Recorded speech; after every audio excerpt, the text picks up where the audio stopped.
பஞ்சபூதங்களால். உலகின் அணுவின் அசைவு பஞ்சபூதங்களால். நீர், நிலம், காற்று, ஆகாயம், வெப்பம் எனும் பஞ்சபூதங்களால் தான் இவ்வுலகம் இயங்கி வருகிறது. ஆகாயத்தின் கரு மேகங்களில் குளிர்ந்த காற்று பட்டவுடன் மழை நீராய் பொழிந்து நிலத்தில் உள்ள தாவரங்களை செழிக்க செய்து சூரிய ஒளி மற்றும் வெப்பத்தின் உதவியுடன் உணவு தயாரிக்கப்பட்டு உலக உயிர்களுக்கு வழங்கப்படுகிறது. ஆகவே பஞ்சபூதங்கள் இல்லையெனில் இவ்வுலகம் இல்லை, இவ்வுலகம் இல்லையெனில் நாம் இல்லை. குறிப்பாக பஞ்சபூதங்களில் நிலத்தையும் நீரையும் சரியாக பயன்படுத்துகின்றோமா அல்லது முறையாகத்தான் பாதுகாக்கின்றோமா? சிந்தித்து பார்த்தால் அது பெரிய கேள்விக்குறிதான். நீர், நிலம், காற்று உன் நண்பனாக மாற்று, உன்னை போல நேசிக்கணுமே, அதை மாசிலாம காக்க வேணுமே. நீர், நிலம், காற்று உன் நண்பனாக மாற்று, உன்னை போல நேசிக்கணுமே, அதை மாசிலாம காக்க வேணுமே. உலகின் மொத்த நீரின் 100%ல் 97% கடல் நீரில் பயன்படுத்த முடியாத உப்பு நீராய் உள்ளது. மீதி 3% நாம் பயன்படுத்தக்கூடிய நன்னீராய் உள்ளது. அந்த 3%ல் 2% கிரீன்லாந்து மற்றும் அண்டார்டிகா கண்டத்தில் பனி பாறைகளாகவும் மலைகளாகவும் நன்னீராய் நாம் பயன்படுத்த முடியாத நிலையில் உள்ளன. மீதி 1% தான் நாம் பயன்படுத்துகின்ற நன்னீர். அது நிலத்தில் ஆற்று நீராகவும் ஊற்று நீராகவும் ஏரியாகவும் குளமாகவும் ஊர் நீராகவும் ஆழ்துளை கிணற்று நீராகவும் உள்ளது. ஆகவே 100% நீரில் ஒரே 1% நீர் தான் நாம் பயன்படுத்துகின்ற நன்னீராய் உள்ளது. அதனை நாம் முறையாக பாதுகாத்து பயன்படுத்துவது எதிர்காலத்தில் அவசியமான ஒன்றாகும். வள்ளுவன் கூறுகின்றான், நீரின்று அமையாத உலகினில் யார் யாருக்கும் வானின்று அமையாத ஒழுக்கு.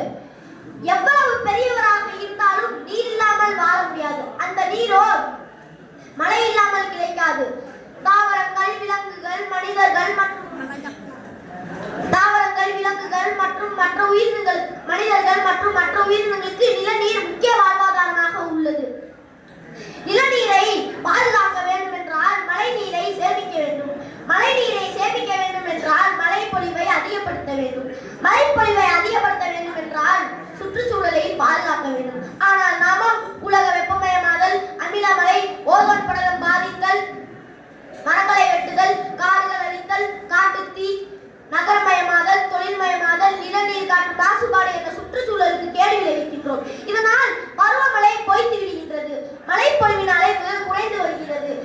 சரி, பெய்கின்ற மழை நீரையாவது நிலத்தில் சேமிக்கின்றோமா? இல்லை, அதை வீணாக கடலில் கலக்க விடுகின்றோம். இருக்கின்ற நிலநீரையும் மாசுபடுத்துகின்றோம். இந்த நிலை மாற வேண்டும். மழை நீரை அதிகப்படுத்த வேண்டும். நிலநீரையும் நிலத்தடி நீரையும் பாதுகாக்க வேண்டும். நிலத்தில் உள்ள நீரையும் நிலத்தடி நீரையும் நாம் எவ்வாறு பாதுகாக்க வேண்டும்? முதலில் நாம் மழை நீரை சேமிக்க வேண்டும். மழை நீர் தான் ஆறாக மாறி அவை கடலில் கலக்கின்றன. ஆற்றின் பாதையில் குறுக்கே பல அணைக்கட்டுகளை கட்டி ஆற்று நீரை வீணாக கடலில் கலப்பதை தவிர்க்க வேண்டும். ஏரிகள், குளங்கள், குட்டைகள், கண்மாய்கள், ஊருணிகள், கிணறுகள் போன்றவற்றை சுத்தமாக தூர்வாரி மழை நீரை சேமிக்க வேண்டும். வீடுகள், அலுவலகங்கள், தொழிற்சாலைகளின் மேற்கூரையில் குழாய்கள் மூலம் கால்வாய் அமைத்து அந்நீரை நீர் தொட்டியில் சேமிக்க வேண்டும். அல்லது நிலத்தில் பெரிய குழி தோண்டி அதில் விழச் செய்து அந்நீரை நிலத்தடி நீராக மாற்ற வேண்டும். அல்லது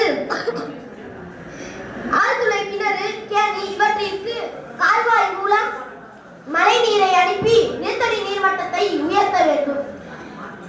ஆகவே நிலத்தில் உள்ள நீரையும் நிலத்தடி நீரையும் பாதுகாக்க மழை நீரை சேமிக்க வேண்டும்.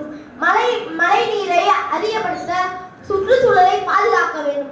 ஆடு வளர்த்தா, மாடு வளர்த்தா, கோழி வளர்த்தா, குருவி வளர்த்தா, ஏன் நான் கூட வளர்த்தா, ஆனா ஒரு மரத்தை வளர்க்காம விட்டுட்டா.